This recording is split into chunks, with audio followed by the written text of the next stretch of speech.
Hi ඔයාලා දන්නවද අද අපි මේ කොහෙද යන්නේ කියලා? අද අපි මේ යන්නේ හරිම විශේෂ වැඩකට. අපි යන්නේ කැන්ඩි වලට. ඉතින් අපි පාන්දර 3ට තමයි කොට්ටාවෙන් බස් එකට නැග්ගේ. අපි පෙටාවලට යද්දි පාන්දර 3:40 විතර වෙලා. ඊට පස්සේ මෙන්න මේ ඉන්ටර්සිටි එකේ තමයි අපි කැන්ඩි වලට යන්නේ. අපි උදේ 4:00 විතර තමයි පෙටාවලින් කැන්ඩි වලට එන පිටත් උනේ. 7:00 කාල විතර වෙනකොට අපි කැන්ඩි වලට ආවා. ඉතින් මේ වෙලාවෙදී කැන්ඩි ටවුන් එක හරිම ලස්සනයි වගේම හරිම සීතලයි ළමයි. දැන් අපි කැන්ඩි වල ඉඳන් හන්තානට යන්න ඕනේ. ඉතින් අපි හන්තානට යන්න කැන්ඩි ටවුන් එකේ ඉඳන් ටොක් එකක් දාගත්තා. මගේ අතේ තියෙන බෑග් එකේ තියෙන්නේ අපිට මේ වැඩේට ඕනේ බඩු ටික. මේ ඉන්නේ පෙටාවල ඉඳන් කැන්ඩි වලට එනකම් බස් එකේ නිදාගෙන ඇවිල්ලා තාමත් නිදිමතින් ඉන්න අපි දෙන්න. මේ තියෙන්නේ ඉතින් හන්තානට යන පාර. බලන්නකෝ හරිම ලස්සනයි. හරිම ලස්සන වීව් එකක් තමයි තියෙන්නේ.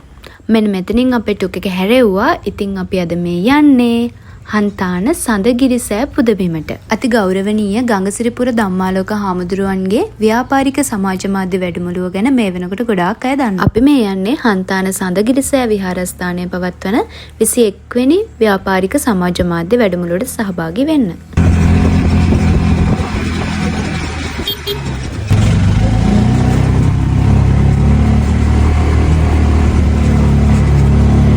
හතයි 45 වගේ වෙනකොට සඳගිරිසෑ පුදබිමට අපි ආවා. දිව්‍ය ලෝකයක් වගේ තැනක් ඉතින් මෙතන. හරිම ලස්සන වටපිටාවක් තමයි තියෙන්නේ. හරිම කාම් වයිබ් එකක්. ඒ ලස්සනට සීතලත් එකතු වුණාම ඉන්න හරිම ආස හිතෙනවා. අලුතරේ නම් කොළඹට ඇවිල්ලා දාන්නේ. ඔව් කොළඹ AC එකේ දාන්නේ. ආපු ගමන් අපිට යාළුවෙක් හම්බුණා. ඉතින් පෙටාවල ඉඳන්ම අපි ආපු බස් එකේ තමයි යත් ඇවිල්ලා තියෙන්නේ.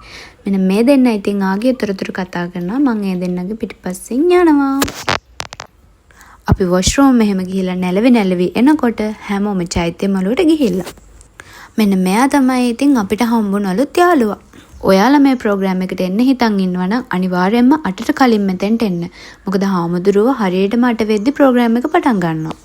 අපි 3 දෙනා මෙතෙන්ට යනකොට හැමෝම මෙතෙන්ට ඇවිල්ලා. ඉතින් හාමුදුරුවෝත් වැඩම කරලා ප්‍රෝග්‍රෑම් එක පටන් ගන්නත් ඔක්කොම ලෑස්ති. අද 21 වෙනි කණ්ඩායමේ වැඩසටහනත් අපි වෙනද කරා වගේම අද අපි 21 වෙනි වැඩමුළුවට ලංකාවට ආපු හාමුදුරුවෝ අපිට මුලින්ම උපදෙස් දුන්නා අපේ ව්‍යාපාරය ගැන පොඩි වීඩියෝ ක්ලිප්ස් ටිකක් අරන් එන්න කියලා. අද ඔක්තෝබර් 10 වෙනිදා අපි ඉන්නේ මගේ ව්‍යාපාරය තමයි Nook Clothes. ඔයාලට මේ වෙනකොට මිලදී ගන්න පුළුවන් කාන්තා ඇඳුම්. ප්‍රෝග්‍රෑම් එක තිබුණේ බුද්ධ මන්දිරය ඇතුලේ. ඉතින් අපි වීඩියෝස් අරන් ඉවර වෙලා මෙතෙන්ට ගියා. බුද්ධ මන්දිරය ඇතුලේ වාඩි වෙන්න ඉඩත් මදි. හාමුදුරු කියපු විදිහට මේක තමයි වැඩිම පිරිසක් සහභාගී වෙච්ච ප්‍රෝග්‍රෑම් එක. ප්‍රෝග්‍රෑම් එක පටන්